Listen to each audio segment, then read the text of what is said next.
Professor Aravind Malagatti is a multifaceted, prominent, prolific Kannada Dalit writer who has worked in almost all the genres.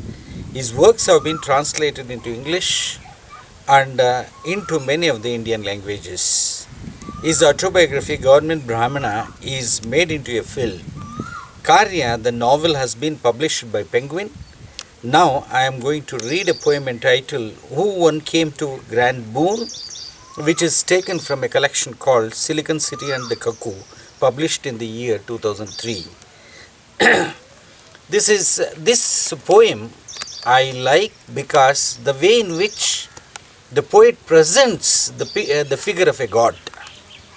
The figure of a god. So in the poem, the god presents himself to give a boon to the protagonist. The protagonist presented here is a writer who is so engrossed in his writing, then the god comes and tells him, I am a god and I am going to give you a boon, like. So, but normally the people are enthusiastic in receiving the boon, but the writer is so involved, engrossed in completing his work, so that he tells him, sit down, then I will give attention to you. But the dialogue continues. The god who is unable to attract the attention of the writer, now he says that I am real god. A real god, and then the writer questions him, saying that even a blade of grass cannot stir without your command. How can you allow so many unjust things to happen, like? He reminds him, and the god also asks him, the writer, you are not going to give me a glass of water. You are asking for a glass of water in an untouchable house. And so many exploitations have taken place. Take for example the Bendigire, and where excrement was made to, where people are made to eat, and they were made to drink urine, and and people are denuded, women were denuded, and all these things happen because of your kindness, he says. And then he requests him to sit, but he doesn't sit, and he reminds him that you are wearing a three-piece suit, and if you are not leaving the place immediately, people may disrobe you. It may be difficult for you to go away from here. But still the god persistently stays there. Then the protagonist calls his wife who was sweeping, and calls Dharani, and was sweeping, his wife was sweeping, and the god employs enacts the disappearing trick. The god disappears.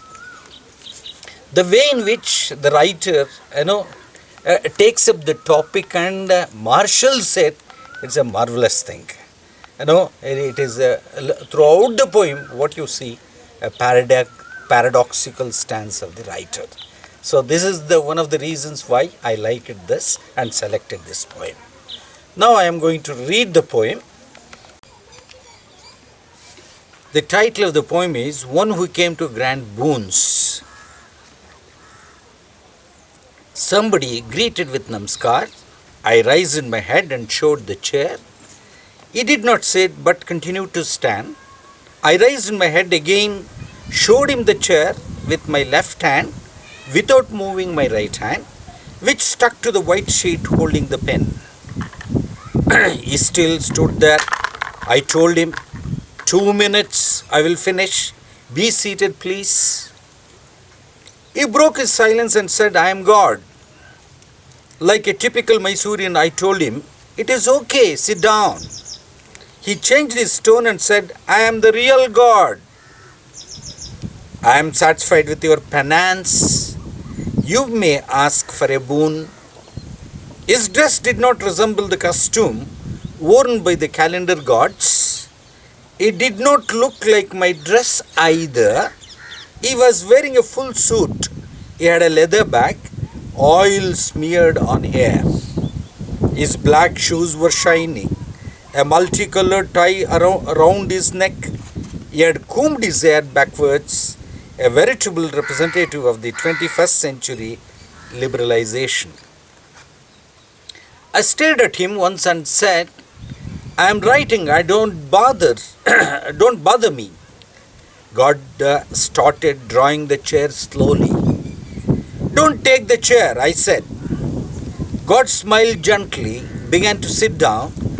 "That is not meant for you," I said. But he sat down. "That's all right. Whatever you want to give, you give and leave the place," I said. "You didn't ask what I wanted. Neither did you offer me a glass of water. What can you give me? You who ask for water from all untouchables. Don't you know nothing moves without you? To give me water which I have given you. What arrogance!" "That's not arrogance. It is the lesson which you have taught me.